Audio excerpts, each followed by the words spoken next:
Hoy there, Skyward Shield. Welcome to Week 2 Football Talks. I'm joined by Bill. Say hello, Bill. Hey! Alright, today we had football had begun. It was mixed feelings. Overall, if we had every game, that was a good start. It was a nice start. But for most of our teams, wasn't so great. But before we go into the Sunday game, I think we'll start with what happened in the kickoff special. Pittsburgh going to New England in Pittsburgh's desperate attempt to make the newest gate among gates. Headset gate. But we'll get to that in a minute. Let's talk about the actual game first. Bill, I have a question for you. Was it don't teams on both sides of the ball have to have 11 players?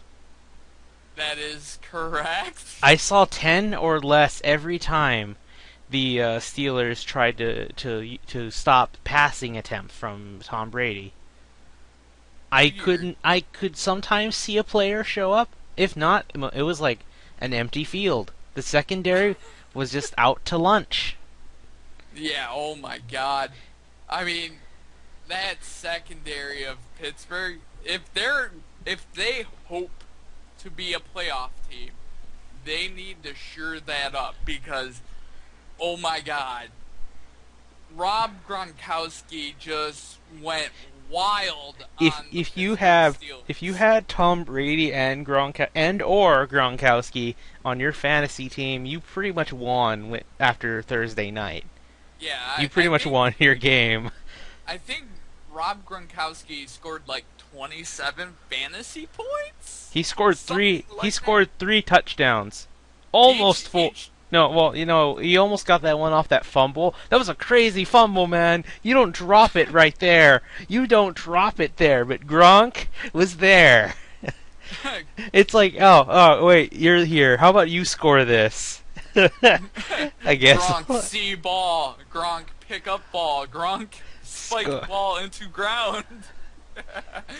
Oh, man. Seriously, if there's one player on the Patriots that you have to cover, maybe with a double team or a triple team, maybe it should start with a G. I know who can cover Gronkowski.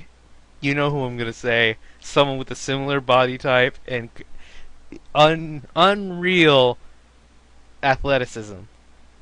I'm talking Watt. Yeah, they're literally two sides of the same coin. I mean, he's a giant. J.J. Watt's a giant dude, and so is Gronkowski. Both are. My dream is to see them arm wrestle. I want to know who come out on top. Seriously. Oh my God. Seriously, the worlds just collide, and there's explosions everywhere. Holy shit. Yeah, but man, Gronk there was literally one play where he was open. Nobody, not within a 5-yard radius was near him. What happened?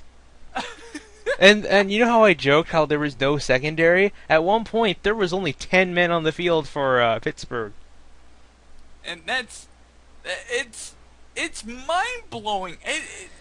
Literally, the Pittsburgh Steelers, it felt like they didn't even show up to play, in a way. Seriously. It's like, oh, we're in the kickoff special. Yay, hooray, we're there. And then they just, I don't get what they were thinking, What were they thinking? As the AVGN would say. I mean, literally, you're down Martavis Bryant. You're down LaShawn McCoy, and you didn't come out to play? Aren't you LaShawn McCoy? trying to show? I think you mean Le'Veon Bell. Yeah, Le'Veon Bell. It's okay. LaShawn McCoy had a good day, but yeah, continue. You're not going to, come out and play? The only bright side. Are you kidding? There's one bright side to that. D'Angelo Williams for basically carrying the offense by himself when Antonio Brown wasn't making incredible plays because he's still proven he's one of the best. He's a beast. He carried that team. Him and Antonio Brown pretty much carried everyone on their backs.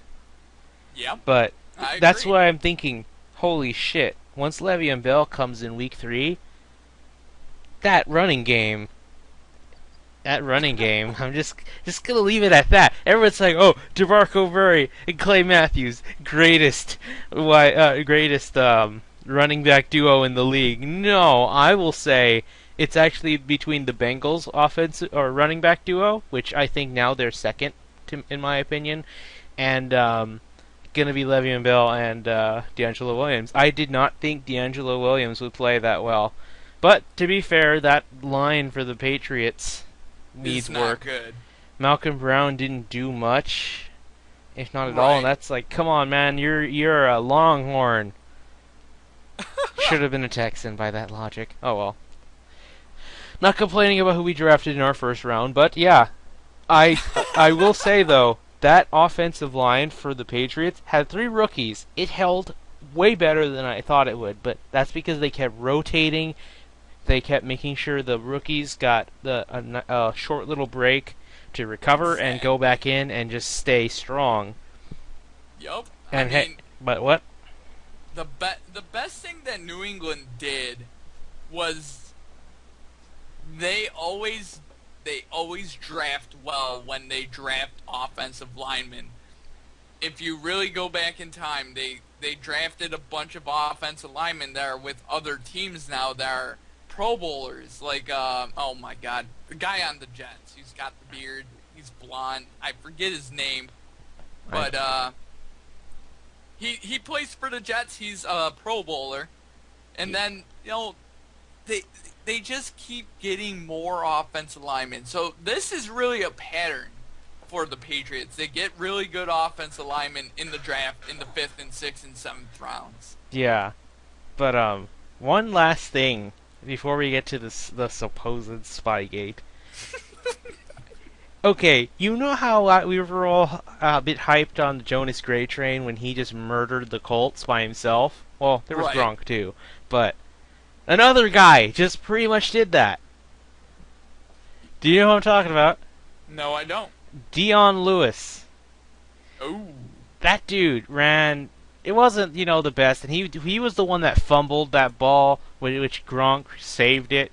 He ran on average 4.6 yards every time he touched the ball, Yep. making cuts, making plays. He wasn't drafted by the Patriots, by the way. He was with the Eagles.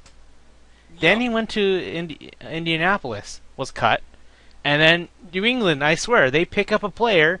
They are back to their glory days. I don't know. It's the fucking Belichick magic. I'll put it this way. Belichick knows talent. Got a very good eye for talent. Like LeGarrette Blount's coming back this week. Mhm. He's going to be the running back. He's a big body dude. And if you really think of old Patriot teams and when they won titles, they had a big body bruising running back. And last year they had LeGarrette Blount. In 2004 they had Corey Dillon. They had Corey Dillon, I think, in 2002, and in 2001 they had a different running back. I think Curtis Martin, maybe. It was. They have a history of having big, bruising running backs and winning titles. When they didn't win titles, they had people like Danny Woodhead. They had, smaller, more athletic, fast running backs, but they really didn't run up the gut. So this is more of a hallmark of a typical Patriots Super Bowl team. Leave it to the Patriots to make even the most washed up of players turn out to be like the best, some of the best that you've seen from them in a long time. That's why I'm wondering. It's inevitable to me that the Browns will cut the Josh Gordon if they haven't already. I'm pretty sure the Patriots will pick him up and he'll be a star wide receiver again. No, I don't know if I really don't know if anyone's gonna take a chance on Josh Gordon. yeah, but He just know if there's one team that can actually get him on the right path, it's the Patriots. he needs to want to walk the right path, and he Yeah. just does not want to walk the right path, which Yeah. is sad. That's sad, but yeah. Anyway, before we move on to the next team, let's mention the headset gate. I know you don't like talk. I know we're tired of the gates because I know Roger Goodell was not giving it up. Oh, did you hear the crowd chant? Where's Roger? Yeah, Where's Roger? Where's Roger? Seriously, I wish he was at that game. No, he'd rather go to Green Bay and Chicago's game on Sunday because it's like, oh, I totally don't want teams like Green Bay to win the Super Bowl because they also make me a lot of money. I mean, You see that yellow on their outfits? It's not meant for cheese. It's meant for the gold I'll be having. But yeah, okay. So back on the subject, the headsets for both teams were out for a while. Of course, the what's his name? The Steelers head coach. What's his name? Tomlin. yeah, Tomlin. Tomlin was just calling them outright cheaters, saying they had something to do with it. But of course, like the next day, the NFL came out and say that we distribute those headsets. That was due to the weather. It is not the Patriots' fault. End of story. But of course, as days pass, you hear other players from the Steelers say, "Oh, they cheated." Steelers saying, or the Steelers quarterback Roethlisberger saying they cheated. It's like you guys are trying to make this into an issue. For God's sakes, the Colts were like, "No, just stop. We don't want to talk about that game. We lost. That's our fault. We move on till next season." The Steelers need to concern themselves with making their team better. Their defense was a train wreck. A headset's not going to stop Rob Gronkowski. There weren't headsets back in the old days of football, so clearly those coaches found ways around that. If you want to win games, you got to get good or get wrecked. But I mean, they literally, what? literally, you cannot.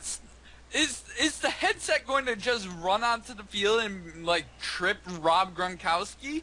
No. Make a play, headset. Make a play. Just make a play. Stop playing terrible on defense.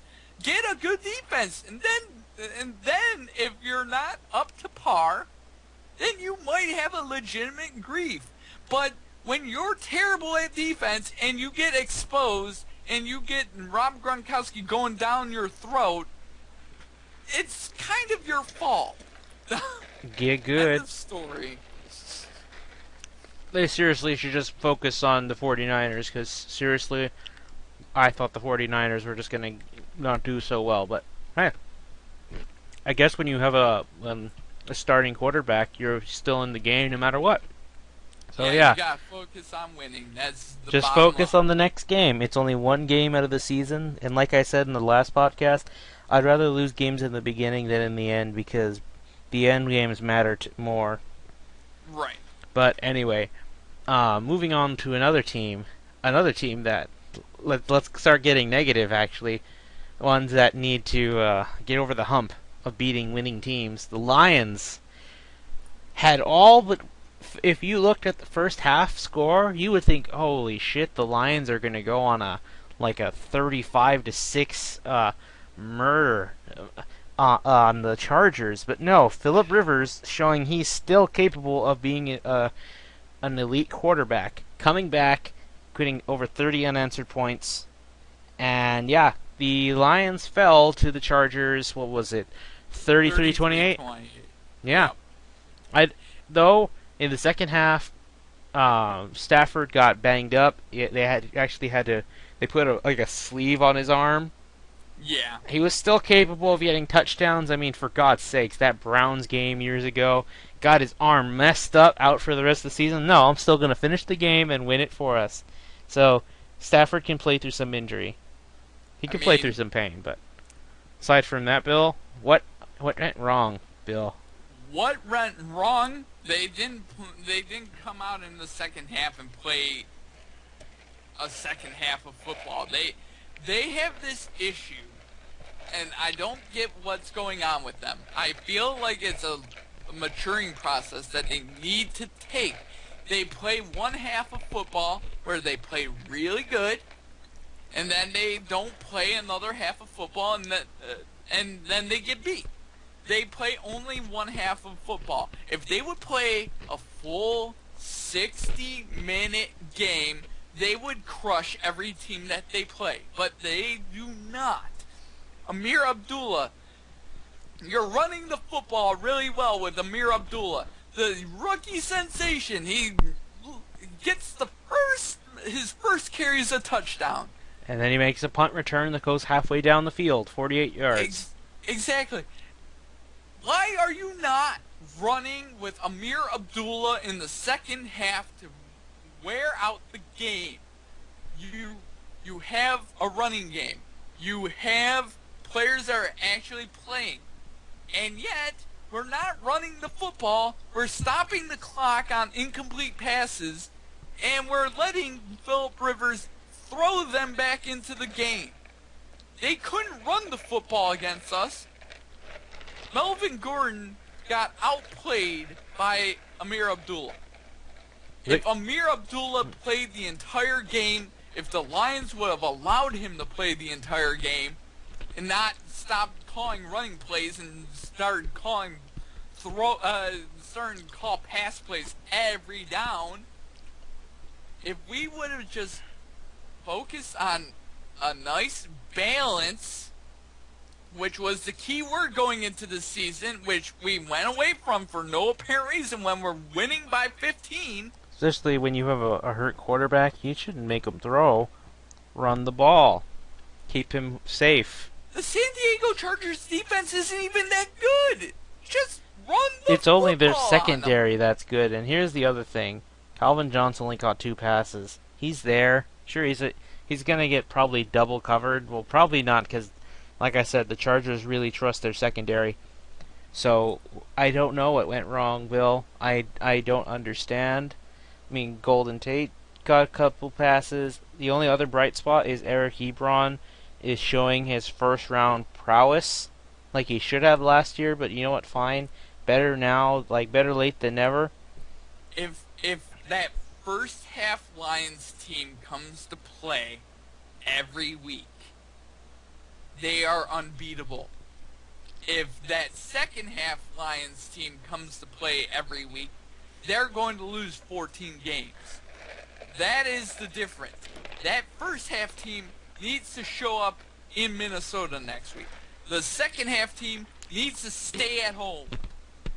Never come to play. But Exactly. like I said, Eric Ebron's doing good, and Abdullah, well, you know Abdullah. What else do we need to say? Already on the prowl for offensive rookie of the year. I'm looking forward to that actually. Though I will say, you don't need to make him run every snap because that's what you have Joique Bell and Theo Riddick for. Exactly. But I think it wouldn't hurt to run him more, but I think that's what they're going to do. I think as the season progresses, expect more and more of him. I think my guess is they want him to get much more used to the system for the games that matter, like this one perhaps, because it's a division rivalry game, and for games like the Seattle Seahawks perhaps, or Green Bay. Ironic those two play this week, but that's where the picks. Just for those crucial games, I think that's when he'll, poke out his head a little more. Of all the Lions running backs, Amir Abdullah is the most explosive. Joique Bell is the middle, run through the middle type running back. Isn't he better as a catcher? Both are pretty good at catching the football. They're catch and run guys. That's what they are. But yeah, so literally, what I want to see, and this will be how I end it. I want to see the first half team play a full 60 minutes. Yeah. And if they play a full 60 minutes, we're in good shape. That first half, they looked really good, and then it was like a light switch, and switch went off, and they played terribly in the second half. That's terrible. But anyway, let's move on to another team who played terrible, but actually They played terrible for 3 quarters, not just 2. I'm talking about Houston. I knew we both said they were going to lose to the Chiefs, but I didn't think it would be humiliating. If you didn't see the game and you just see the score of 27-20, you would think, "Oh, was it really that bad? I mean, you're just a touchdown away from tying it up." Yeah, but there's a problem with that. We did not stand a chance. We got crushed by the end of the first half. It was 27-7. And it was like that until guess what happened. Or let's start from the beginning. Hoyer on his first throw was an interception in his own his own red zone. And that's what led to the Chiefs to score, and Kelsey shredded our defense. Yep. Jamal Charles did some things. He got a score, I believe, but we surprisingly contained him. So that's a good thing, I guess. But because you can't stop Jamal Charles. It's like saying you're going to stop J.J. Watt. He's going to make his plays, but we'll get to Watt later. But you contained him to not do so much where he completely dominates you. But Travis Kelsey and what's that dude's name? The wide receiver, Macklin. I think Jeremy Macklin's his name? Yeah. Jeremy Macklin. Those two, along with Jamal Charles, just emerged from that game as being a triple-headed monster. A hydra, if you will. And and Kansas City also has a really accurate quarterback at the helm with Alex Smith. Too bad he can't throw beyond can't get a catch beyond 30 yards. Right, I mean, but he doesn't have the arm for that. Yeah. His Andy Reid's system fits him perfectly because it's more intermediate West Coast offense. That might explain why we didn't see a touchdown to a wide receiver last year. I mean, all it takes is one. I feel like they have the team now in Kansas City, but that's getting off the point. Yeah. The point is that. Oh, I'm not even done with what Hoyer did as bad. He got sacked, I think, 2 times, but I think we expected that no matter who started. I mean, you have fucking Justin Houston there, and speaking of him, he got a strip sack off of Hoyer, and that was recovered, and that was also, guess where, in Houston's own red zone. And that led to another touchdown. I think that one was made by Jamal Charles. Yeah. But seriously, it took to the fourth quarter when the crowd was booing Hoyer, chanting for Mallett's name. He comes out. His first drive, he scores a touchdown about as fast as Romo did in his hurry-up sessions. But we'll talk about the Cowboys game later. He put 7 points... No, not 7 points. 8 points because he had to go for a 2-point conversion. Threw the touchdown to DeAndre Hopkins. Actually, DeAndre Hopkins got all 3 touchdowns this day. One from Hoyer, one from Mallett, and the 2-point conversion. Well, that doesn't count as another touchdown, I guess. No. But I count it because it's in the end zone. But yeah, and the 2-point conversion. So let's just say 2.5. So he got, he got 14 points because Randy Bullock was the first. And sure enough, I should have called this too, that Randy Bullock would miss the first extra point of the season out of with the new regulations. He wasn't the only one, so let's not all say, oh, he's the worst one. He wasn't the only one to miss that shit. It's still the stupidest rule in football. Yeah, actually, no, it wasn't an extra point for the kicker for the Steelers. He missed 2 field goals. That was the other thing. We forgot to mention that. Like, if you guys got both those field goals in Pittsburgh, you would have been in it. You would have been 2 points away. But anyway, back to this game. Mallett comes in, leads them to the touchdown, then to another field goal, which Bullock somehow hit the goal post and went in.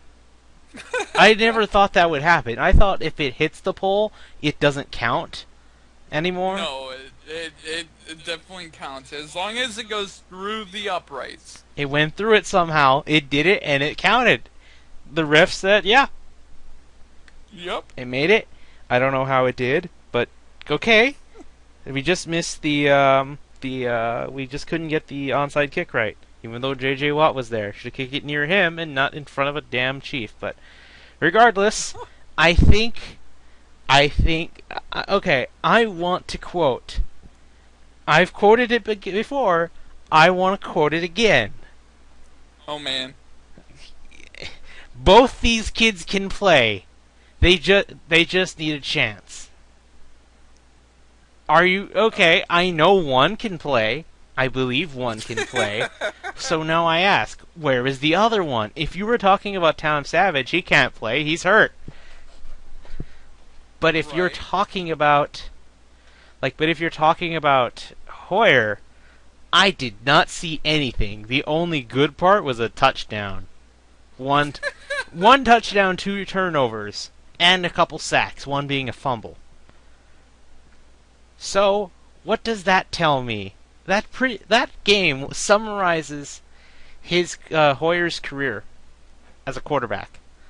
He has some bright spots, but they're completely overshadowed by his bad sides. Right. And let me quote a football beat writer for Houston. So, this was when the quarterback got announced. So this is going to be one of those days, huh? End of the season, it's over, kind of day. Yeah, I'm not down with that thinking. Deuces. And now, can you say the same thing if we had Hoyer the whole way through? Can you honestly say the same thing? Well, of course you are. You work for the Houston Texans, and you have to be positive. You will never find a reporter for a specific team that will never think negative about them. Well, I'll put it this way. Really, they still have reason to be positive with Hoyer in at quarterback. In the fact that if they had Arian Foster in the backfield, I feel like a lot of their problems would be mitigated. They would just be covered up by a blanket. Or that's like sweeping the problem under the rug. They're still there. You can see them, but just not as obvious.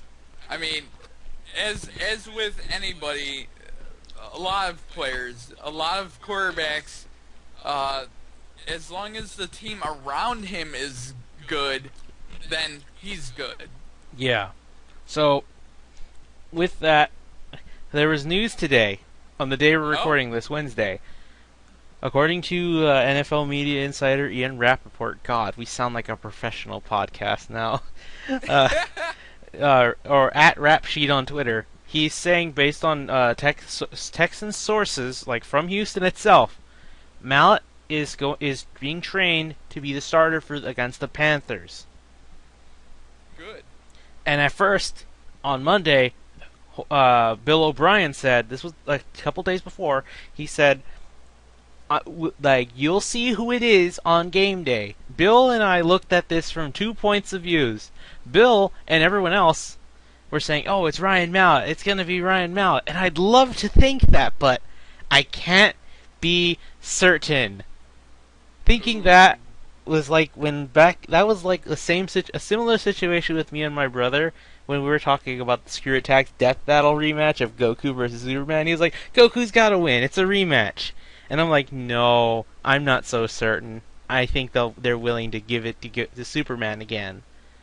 Obviously, it happened, and I'm thinking I'm getting the same vibes. Like, okay, you're saying you're gonna wait for us, but if you know it's gonna be, if you know it's gonna be Mallett, why hide it?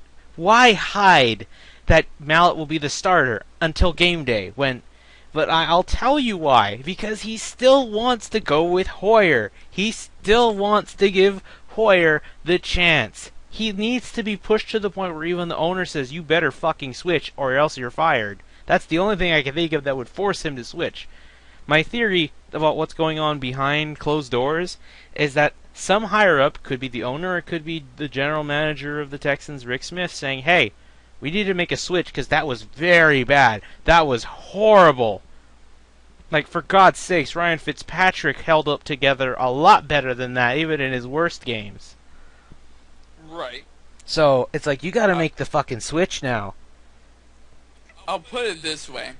What I feel like they're doing for this week is they're not announcing it, so that way the Panthers have to prepare for both quarterbacks, which in effect doubles the amount of work because both quarterbacks are very much different in that Hoyer is a more intermediate route type quarterback, more bubble screens, more this and that. And then you got Ryan Mallett, who is chucking the ball downfield A constantly. I lot feel more like accurate, by the way. Let's get that. Like, of those two's accuracy, Hoyer was 53% in that last game, and Mallett, and with little snaps he did, he was 63 or 62, whatever. I mean, So I think that should give overall, give a little hint at who I think is better. Accuracy to me matters. I feel like that's what's going on. That they're trying to force the Panthers to prepare for two quarterbacks. Now, What in what my undid that? To me, the news today basically just said, okay, the Panthers are now thinking we're gonna have to put a little more emphasis on the Mallett strategy yeah, because someone fucking leaked it. And if you're right, Bill, then it was a bad idea for me to know this shit. I mean, But I still have this nagging feeling because, like I've told you, Hoyer had it. I know Hoyer is loved by Bill O'Brien, and I think it was as obvious because people said back in the day, or when we were still debating who's going to start during the preseason, everyone's saying, "Oh, it's Hoyer. It's always been Hoyer. Hoyer's had the advantage." And I wondered, how? But I look back to literally when he was signed and when Mallett was re-signed. Even their contracts show who has the bias. Mallett a 2-year, and Hoyer a 3.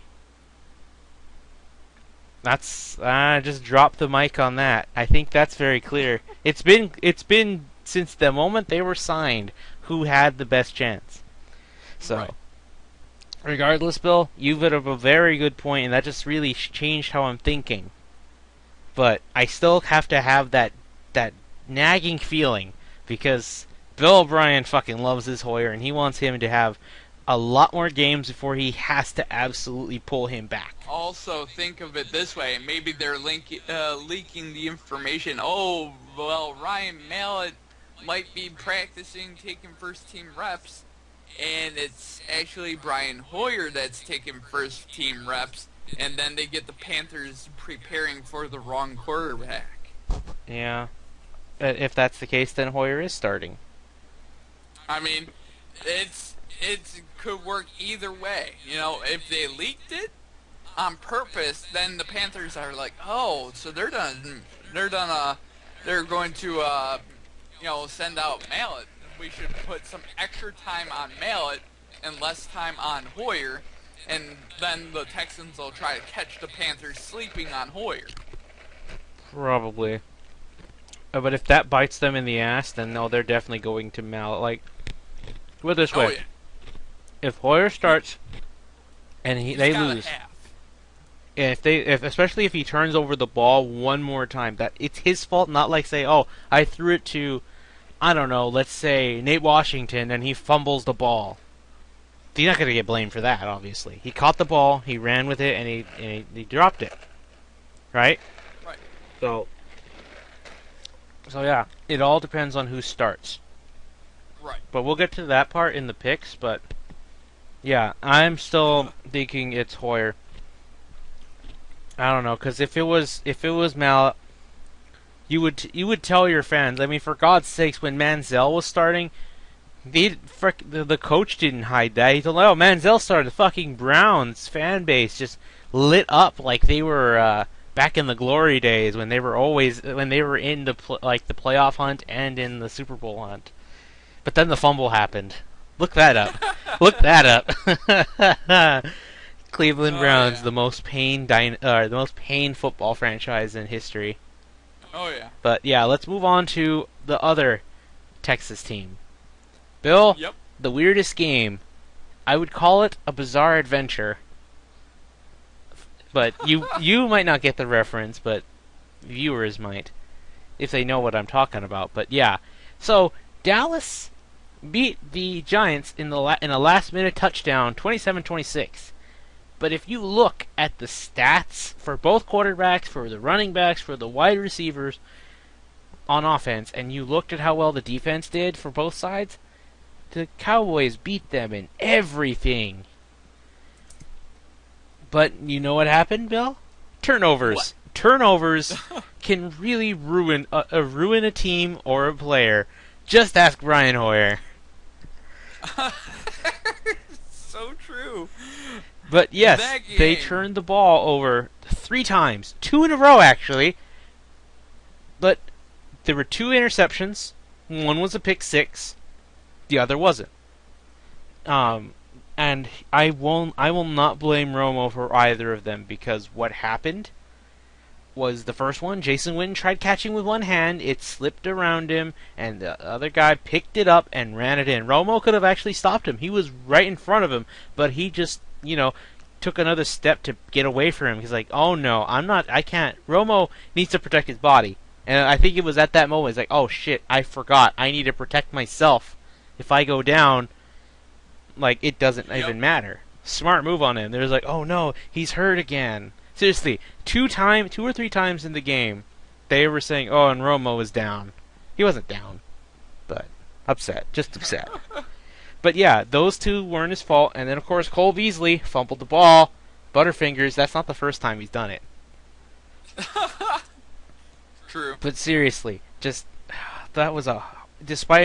I liked what I saw on offense and defense. I will give credit, I thought the running backs would not gain any more than 5 yards. Ooh.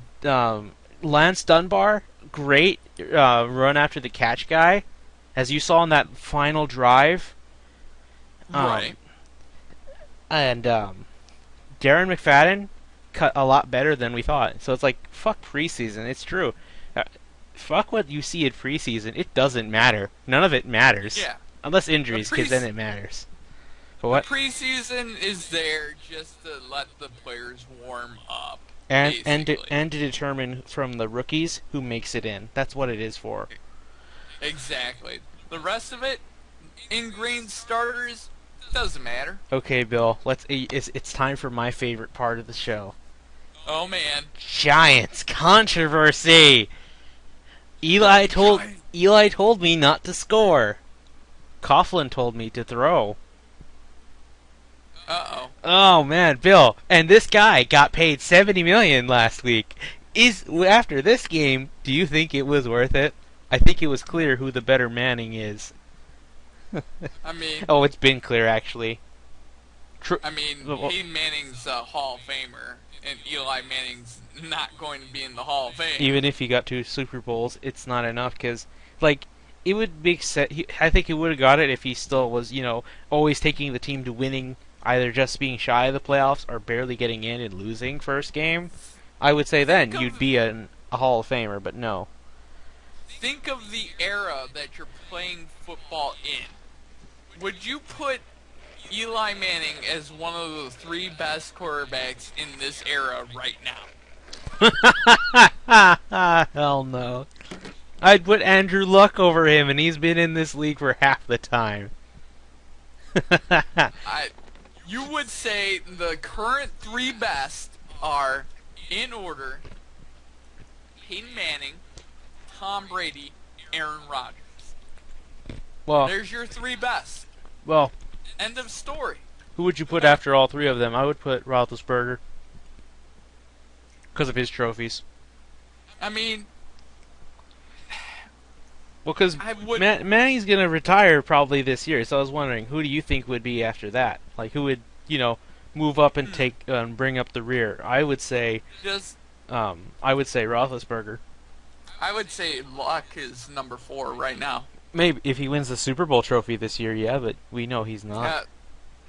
I feel right now. I feel Andrew Luck in this point of his career is a better quarterback than Roethlisberger was when he was at this point. Bill, I can't wait for before we get to the picks. I still want to just talk about the Colts and that how the owner is so ready to shoot himself in the foot. But we'll get to that later. But okay, so back to humiliating the Giants. Why would you on a third and goal throw it? I mean, if it was a screen pass, just get back, throw it to your player. He likely is going to catch it. Now, but I don't remember what happened on first and second down. What they did they do? they ran it and drained Dallas's last timeout. So it's like, okay, you just gotta look seriously. People are already saying if they ran the ball, Dallas would not have had enough time to finish the game. This is in the fourth quarter? This is in the fourth quarter. You run the football. You always run the football. And if you don't make it in, you kick the field goal. They kicked the field goal. They did. I mean, but you drain as much clock as possible. They would have had 40 seconds on the clock left. And it took, we had let's say about 1 minute 20 seconds when Dallas had the ball back. It took them, they had only 7 seconds to spare when they scored and won the game. So it's like they would have lost. They would have lost to the Giants in Dallas, in the Jerry Dome, if they ran the ball with either Shane Vereen, why did you go to the shit team, by the way, or Brashard Jennings. But no, you threw it.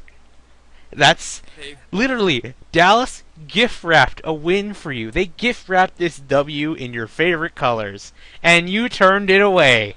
It's like Roger Goodell saying, "I'll take the suspension, Roger. If I don't have to admit I'm guilty, I'll take a 1 or 2 game suspension." No, I want all 4, and you lost. I don't know how I got to there. Sorry. But seriously, they had this. If they ran it, the Giants would have won. Because let's not forget what happened before. You know what led up to that first and goal? Dallas falling for an offsides, and Dallas, one of their rookie players, got a personal foul for unnecessary roughness. He was provoked by a Giant, and he fell for it. Rookie mistake. Easy rookie mistake. You could have gotten away with that in the first or second quarter, but you cannot do that. I was like, how the fuck are you going to win, Dallas? They're going to score a touchdown. You're going to lose. And they didn't. The Giants just let it go. They gave it up. They're like, eh. Thinking back on it, it boggles my mind how the Giants fucked that up because the game was given to them. They got lucky. They got lucky interceptions, and they got, I guess I'll say it's a fair turnover because Beasley's a fucking Butterfingers player. I want to say the Lions actually made him fumble last year in the playoffs. I don't remember, though. Some team made him fumble. Sure. It was a team that they could have lost to. I don't remember who, but seriously. How? How did you do that? But I'm okay with it. I'm okay with it. But just thinking about it from a neutral standpoint, how the fuck did you give that up? All I know is they're not going to let that shit happen again. If they know what's good for them. But like Coughlin cares, he's going to retire this year probably. I mean, to be fair, he should have been long gone a while ago. He should have left last year. But you know what? Fine. If you're going to keep bringing this team to mediocrity, stay. So Dallas can keep beating you. I don't care. It's like what Jerry Jones said about RG3. He could stay in Washington all he wants. Do you think they care? But okay, enough. That's all I have on Dallas. Oh, but seriously, when Jason Witten didn't do that fumble, him, Escobar, great tight end duo. Escobar is heavily underrated. I'm going to say that. Oh yeah. He is very underrated. Seriously, if you drafted him, and Terrence Williams. You know how he got a touchdown, I think? Did you know even after that game or before that game, Terrence Williams was available in over 75% of all fantasy leagues. How did you not pick him up? He's a steal. And he proved it. It's like, oh, you should have picked me. The 25%. Feel grateful. Seriously. Well, I mean, to be fair, really, with oh yeah, we didn't talk about his being out. Terrence Williams is now the number 1 guy. Yeah, Terrence Williams is now the number 1 guy, and he got all the targets. Before that was all Dez Bryant. Oh yeah, Dez was very quiet here, but you target Dez as much as possible. Yep, and even if you're not targeting him, at the very least, the best secondary player they got is going to cover him. Exactly. So it's like with Calvin Johnson. Even if you're not targeting him, at least you got the worst threat to take the ball away from you. Yep. But seriously, he's going to be out for 4 to 6 weeks, which now, that week 5 or 6 bye week, Patriots. yeah, is now a blessing in disguise. Seriously. Yep. It's perfect now that it was there. Because first I was like, oh, come on, why couldn't you get like a week 7 bye? But now, considering what happened to Dez, it's a good thing. They need that week, but they still gotta survive through with it. Which I don't know. I was gonna say before I saw the humiliation at with Philly. Which actually, let's transition to our any other notes with other games. Philly got just wrecked by Julio Jones. What happened to you? We all thought. I mean, everyone's saying, "Oh, Philly's now a Super Bowl team with Sam Bradford." I mean, to be fair, in the second half, Atlanta almost lost that game. They both had chances to win it, but again, guess who fucked it up the most? I guess.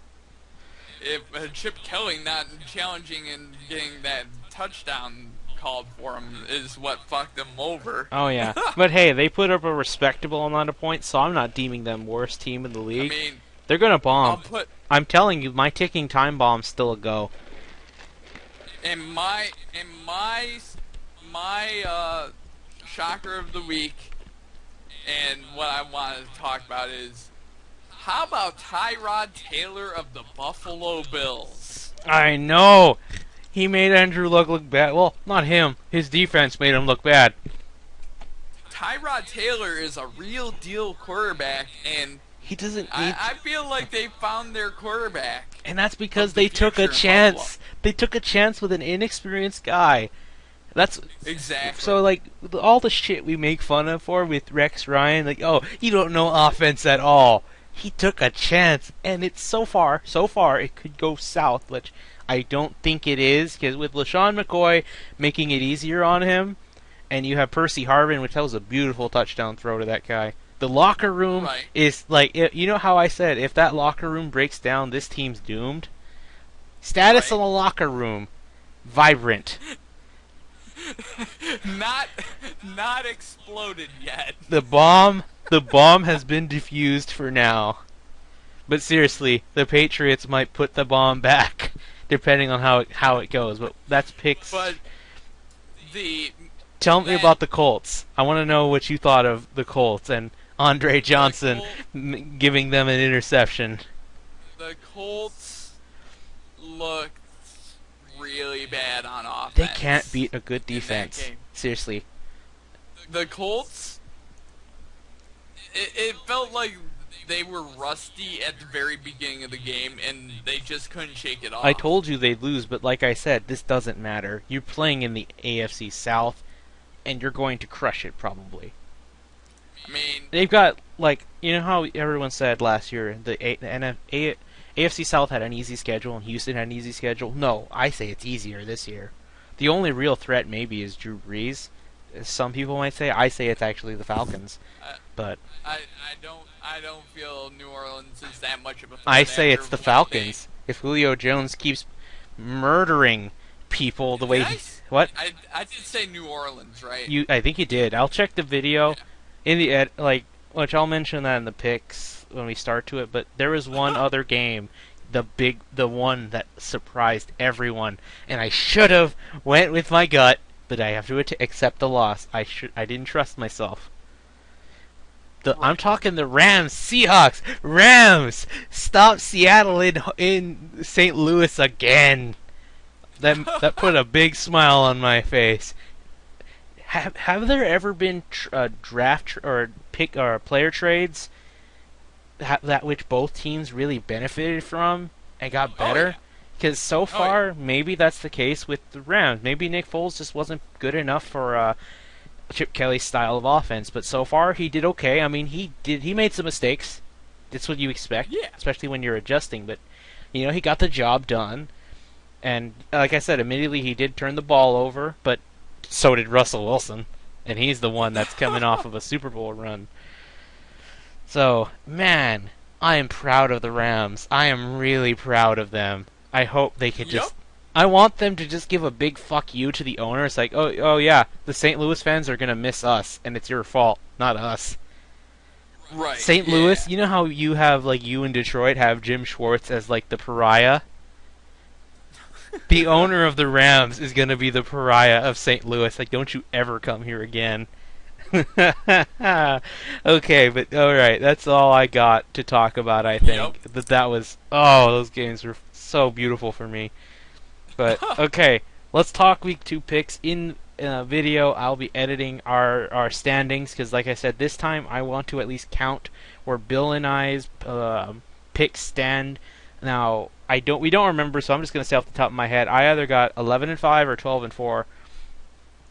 And I'm pretty sure I went 11-5. Yeah, but the edit in the video you'll see what it was. But yeah, so let's get started. Bill, it's decision time. After what you saw with the Chiefs and how the Broncos did against the Ravens, does your pick still stand? I'm more assured with my pick of the Chiefs beating the Broncos on Thursday Night Football. My pick does not stand. I am picking the Kansas City Chiefs to beat the Denver Broncos at home in Kansas Bill, City. I forgot to say it, but I would never want to play in Arrowhead. There's like It's the second loudest stadium or the first loudest stadium in the NFL. So yeah, seriously. yeah, and the Denver Broncos offensive line doesn't look good. They can't run the football. Can't. Peyton Manning got hit way too much, And they oh know my let's God, just block short passes. He can't throw long that well. That's all. And the other thing is they have Justin Houston on Kansas City, and with a shaky offensive line, and you got Justin Houston coming at you. You also man, got good luck. you also got Poe. Those two are gonna say Yeah, hello. Dontari Poe. They're gonna say hello to Peyton Manning one last time. Well, Yeah. it's not the last. Oh, I- sorry, it's not the last time. They still have another game, but you know, second to last I time. I would not want to be Peyton Manning in this game. I just don't see how the Broncos are winning. Kansas City looks way improved this year. Oh yeah, if they keep this shit up, they will be like the year Andy Reid joined to join them. Yep. But okay, Bill, let's start with Sunday games. The Sunday games. Here we go. 1 o'clock. The Houston Texans at the Carolina Panthers. Okay, here's where it gets complicated. We're gonna decide for if the situation changes, if the quarterback switch is happening, because I still think it's gonna be Hoyer because Bill O'Brien just loves him. He's almost gay for him. But I'm gonna say Mallett starts, and if he starts, that might very well be my upset of the week. Okay. But I'm gonna go with Mallett, even though my gut still thinks it's Hoyer. Bill, you convinced me they could be just messing with them. But yeah, I'm gonna go with Houston. What do you got? Okay, you're going Houston. After I saw what happened with the offensive line, no running game, and the quarterback situation in flux, I'm picking the Carolina Panthers. Even Sadly, without Luke Kuechly there, Luke Kuechly makes that defense. even without Luke Kuechly and Kelvin Benjamin, I just Houston's offense just isn't clicking right now. Minus DeAndre Hopkins. Oh, he's rest doing of just it- fine. The rest of it, it's just not. I really hope for the Texans' sake that I'm wrong, but I feel Carolina's gonna Honestly, and win. I'm disappointed on the fact they didn't run Chris Polk a little more, because I like how he runs, or especially do a short throw to him, and he can run. He can run after the catch. Yep. He's like Dunbar in a way. Him and Dunbar are similar, but all right, But Bill. I feel like Brian Hoyer's gonna start, and it's going to be a train wreck. And if Mallett starts, you think it's the same way? I still feel it's gonna be the same way, but not as bad. I feel like it'll be a much closer game, like a 2017 game. Yeah. Whereas if it's Hoyer, it might be 28-10, something like that. Oh yeah, and don't forget the turnovers. Those are his pride and Oh joy. yeah, that's why I'm getting rid of some points for the Texans. Yep. Well, Bill, next game. All right. So next up is the San Francisco 49ers at the Pittsburgh Steelers. Pittsburgh has this one. I don't know how they could fuck this up against the 49ers at home in Heinz Field.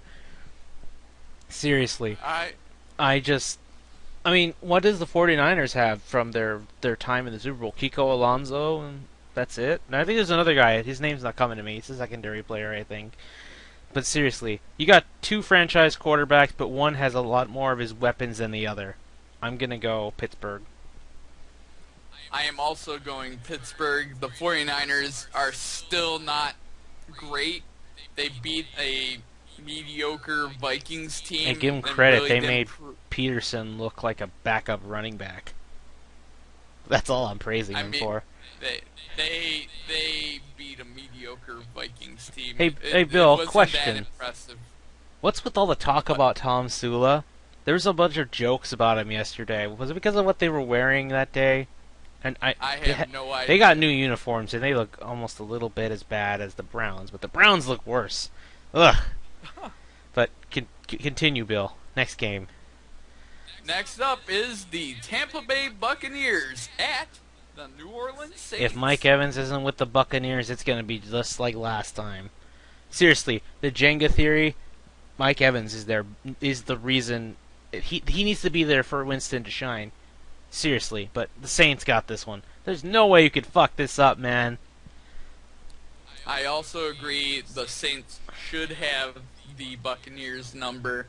I just don't see how the Buccaneers are going to beat the Saints with Drew Brees. But hey, I will say if Evans is in it, I say they could. I'm not saying they'll win. I'm saying they're gonna make the Saints feel some pressure because that guy is.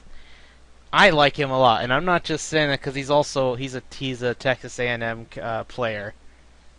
But right. All right, Bill, let's go. Let's move on. Next up, the Detroit Lions at the Minnesota Vikings. Detroit, don't fuck this up. For God's sakes, if the 49ers made Peterson look like a backup running back, so can you. And you're more loaded on defense. I'm going to give it to the Lions. I want to see that same punishment they delivered the first time they said hello to Teddy Bridgewater. But we'll see. I hope the Lions don't continue the trend of not showing up at the end. The first half Lions will be there for the entire game in Minnesota, and they will defeat the Minnesota Vikings. All right, let's go. I really hope that's the case. Mm-hmm. Next up, the Arizona Cardinals at the Chicago Bears. Oh, come on. The Bears, to their credit, at least, Jay Cutler did actually better than Rodgers in certain regards. I think he made more accurate throws than him. That's a surprise. That you don't ever hear that these days. But regardless, now this time, you're playing a real defense. Arizona's defense is mean. They're going to pick off Cutler and make him look bad at Soldier Field, a.k.a. Lambeau Field South. Seriously. Seriously, Bill. The Soldier Field is Aaron Rodgers' second home. But okay, give me your pick. I also agree the Cardinals are gonna peck away at the Bears. The Bears are terrible on defense, and the Cardinals are really great on offense. So they're great on both. They're great on both, but they're better on offense. Oh, of course they are. But next up is the New England Patriots at the Buffalo Bills. Oh man, Orchard Park. That's like the third worst place to play, especially when did you know this is the first time the Bills have won a home season opener? Last week. Did you know that? No. That's crazy. For all they've been around, they've never won a season home opener. Huh. That's crazy. Maybe it was since this time, but when I read the trivia, it didn't give me say since this year. It just said they won their first season opener ever. So I'm gonna give it to the Bills. Rex Ryan gonna go off with a smile, and the hype train continues for Buffalo. and that locker room is going to be even more stable for now. And I see the opposite happening. I see Tom Brady giving his trademark smile as he delivers he delivers the bomb to the I Bills, hope you're right, and Bill. and Gronkowski goes off against the Bills defense, and Rex Ryan goes home crying again. I feel like I'm making Counter-Strike jokes unintentionally here. A bomb has been planted. The Bills, Rex Ryan is like the diffuser, diffusing the bomb. But, The diffuser. Okay, Bill. Yeah, let's go to the next game. Next up, San Diego Chargers at the Cincinnati Bengals. Oh boy, oh boy. I'm going Chargers because Philip Rivers showing he's still just as capable. For the Bengals' credit, they're gonna do some work. At least the running backs will.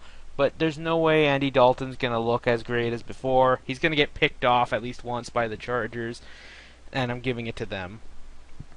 What do you got? I feel both offenses are going to go off, and I feel like Cincinnati is going to beat San Diego. Oh, finally, we're getting very different picks now. I think it's going to continue on for the rest of this. All right, here we go. The Tennessee Titans at the Cleveland Browns. Who do you got, Bill? I want to hear your thoughts first. All right. From what I saw from the Tampa Bay game, and from what I read is what's happening in Cleveland, them working out Austin Davis at quarterback. I'm going to take the more surefire quarterback in Marcus Mariota. The rookie is the more surefire thing. I am going to start the Tennessee Titans at 2-0. Dear God, they're going to lead the AFC South still. Bill, so wait, he's not starting? Johnny Manziel's not starting? Why not? There's rumors that Austin Davis is getting first team reps. I don't believe it. Well, it could happen, but honestly, I think that's only out of precaution. I think Manziel might be a before game time decision, but I think he's going to start. And if he starts, I think the Browns will win because unlike the damn Buccaneers defense, which I thought was a little respectable, thanks to players like Gerald McCoy. No, the Browns defense is at least much more respectable considering what players they have on it. They just drafted the rookie Danny Shelton, who I expect to just murder the Titans' offensive line, get to Marcus Mariota, and Joe Hayden's still there. I think that defense is what's gonna just bring the Titans back to reality. For God's sakes, the Titans have no talent really on offense or defense. I don't know how they got. That was just because the Bucs suck too. You got the number 1 and 2 team to play off, of course. So someone was gonna murder the other. I give it to the Browns. All right. So next up, the Atlanta Falcons at the New York Giants. Bill, the Falcons, Julio Jones is gonna show he's better. You see that ad where it's like, I think I'm gonna take Julio. Like, but we're teammates. He's like, it's Victor Cruz talking to Odell Beckham, I think, about who to start for his fantasy team. Well, he better start Julio Jones because he's going to do better than Odell Beckham, scoring 2 touchdowns and giving the Falcons a 28-20 win over the Giants. I also have the Atlanta Falcons beating the New York Giants. I just feel the Falcons are really good on offense. Fear the bird. That's about it, really, for them. Yep. What do you got? Next up, St. Louis at the Washington Football Team. The Rams continue.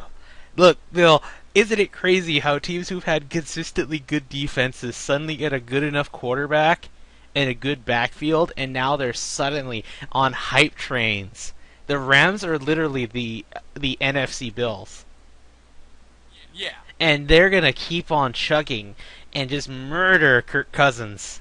He's just going to get sacked 3 times, and the Rams show they want that NFC West crown. Whether they get it or not is still up in the air because they do have to play the Cardinals twice. I give it to the Rams. And I also give it to the Rams. Washington football team is not good, and the Rams are. Oh, So, and Washington lost to Sean Jackson. I'll admit it. yep. I'm a fan of his. I like him because he's just once he catches the ball, he's gone. But he's out. That just pretty much put a nail in the coffin. But Right. sorry, Washington. You should have took better care of him. Yep. Now it's 4 o'clock games, Bill. Who's first? Yep. The Miami Dolphins at the Jacksonville Jaguars. Another battle, Bill. It's the battle of Florida. We're gonna have a lot of these, by the way. All the Florida teams are playing this year, and we had the Battle of California last year with the 49ers, the worst one, but now it's Miami who's gonna get one step closer to the crown of King of Florida once again. I give it to the Miami Dolphins. All right, I'm going with reservations with the Miami Dolphins. They just have a better defense, and they have a little bit better offense than the Jaguars. They certainly got better Overall, special teams at least. true. So I'm going Dolphins. Yep. Next up, the Baltimore Ravens at the Oakland Raiders. Oh, it's the same case like before. And plus, Derek Carr might not play. He got a thumb injury. So I think he'll miss this game, but he should be back by the next. Matt McGloin at least put some points up last time, but hey, with the Ravens losing Terrell Suggs, because everyone's got to lose their star player this year apparently, the Raiders will at least put up a respectable amount of points, but the Ravens will win. I have the Ravens winning, not really by a lot, because of course Suggs not being there is a very bad thing. He's the key. Yep, he's their best player, and he's not going to be there, so obviously the Raiders are going to score more, and we'll see if McGloin does any work against I'm that hoping defense. I'm wrong with this. I want to be wrong with this because I don't like the Ravens. But Bill, we have America's Game of the Week. Who is it? That is the Dallas Cowboys at the Philadelphia Eagles. You see, Bill, I wanted to say the Eagles would just run over everything, but seeing how the Falcons made the running game look like trash, I don't know. I don't know who to give this to. Cowboys lost Dez Bryant, and Philly's run game is really bad, surprisingly. But I think I'll give it to the Philadelphia Eagles. But I'm just going to stick with what I picked originally. That's all it's coming down to. Plus, Dez is gone. DeMarco Murray and, what's his name, Clay Matthew? Is still there. They're both still there. So I think that's the deciding factor. But, it won't surprise me if Dallas pulls off another miracle and wins. Because, seriously, I forgot to mention this, but if they play hurry-up offense all the time, they're going to exhaust that Philly defense. Well, they also practice against the hurry-up offense all the time, so Yeah. I don't know if they'll be exhausted at all, to be honest. It's true, but seriously, if you just keep doing it to them, it's got to wear them out sooner or later. I mean, I personally am going to pick the Eagles. I feel like they're just too high-powered to keep down for too long. I feel like Bradford's on a throw all over that secondary, because that's the Achilles heel for the Cowboys still. They need to address it. Didn't they draft a secondary guy? Why isn't he out there? For God's sakes, Kevin Johnson's better than this. They need to really play better on pass coverage. But I feel like the Eagles are going to get the running game going. DeMarco's going to be motivated, and I feel like it's going to be a Philadelphia game. That's understandable. All right, Bill. Sunday Night Football.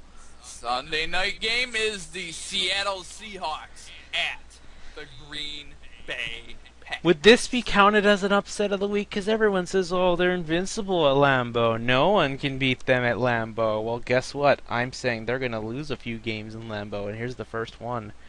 Seattle will will not fall for the same shit like before. Their defense is still very good. It's capable of doing great things. The Legion of Boom is missing Cam Chancellor still, but I think they can persevere and just upset Aaron Rodgers. If they get to him quickly, or they just block off his great players like Randall Cobb, they've got this. I'm giving it to Seattle just because I trust that defense. Plus, Jimmy Graham's there, and they were getting a lot closer faster than I thought. I thought Jimmy Graham wouldn't catch a touchdown till at least week 4. Green Bay's defense is terrible. Seattle's offense is acceptable. Seattle's defense is amazing.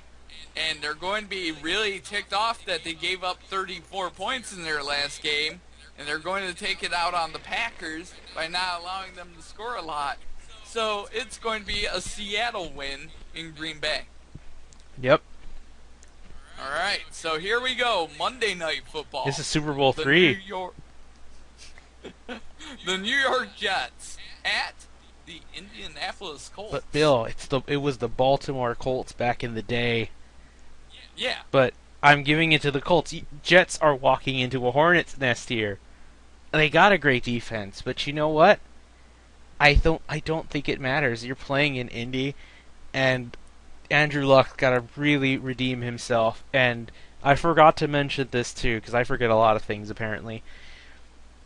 You know how I said the owner of the Colts is really wanting to shoot himself in the foot he's going to do it by getting rid of Chuck Pagano if they don't win the Super Bowl. Hell, he might still win, like a brutal win against the other team, whoever it is, and you'll still fire him or something. But it's like, dude, you do that, you have to make Andrew Luck go through a year of understanding a new offense. Why would you do that? So seriously, that guy, they can do it. Let him make that mistake. I'm okay with it. I'm just saying, if the owner knows what's good for him, he could keep Chuck Pagano because Andrew Luck's used to it by now. Been there for 3 or 4 years. So I'm giving it to the Colts. I'm also giving it to the Colts. I feel like Andrew Luck and the Colts are going to be really ticked off, and they're going to really put it onto them really badly. All right, Bill. We have another Thursday game just in case we're not around for that. For week 3. Right. Week 3 is the Washington football team at the New York Giants. The Giants have this. I wish it were a tie, but it won't be a tie. The Giants have this one in the bag. I also have the Giants defeating the Washington football team. They're just overall a better team, period. Oh, yeah. But like I said, if Deshaun Jackson were healthy, this might have been a little different. But hey, right. That's all I've got. I'm ready for week 2 of football. Well, say you, Bill. Anything else you want to add? I'm ready. I can't wait for Detroit to win this game. So that way, going into week 3, we're ready and raring to go. Yep, and I hope to God Mallett starts and gets a name for himself, because if you say they need more experience, this is the time to give it to him. Seriously. Oh, and if I might quote Mallett one more thing before we go, Mallett saying about DeAndre Hopkins, he is basically Spider-Man. Anything he grabs, stick to him. I don't know. What do you think, Bill? Do you agree? Disagree? I think I would agree. And you know what Hopkins said in response? What? He trusts Mallett, especially when he throws balls at 100 miles per hour. He's ready. Let me actually I want to get the exact one right, but yeah, he basically said that he likes how he throws the ball fast. He likes the darts. Right. But seriously, I'm just so hopeful that it'll happen, but yeah. We'll have to wait and see, but seriously, I can't wait to see Mallett. If it's Hoyer, well, you know what's going to happen. Another interception, probably. Maybe in for a touchdown, and that, like I said, if Hoyer gets one more pick, it's going to take him away for a while, but yeah. Yeah, it's game over. Oh, hopefully. But anyway, that'll do it for this week. So we'll see you next week, and if we talk about week 3 of football. So yeah, we'll see you guys later.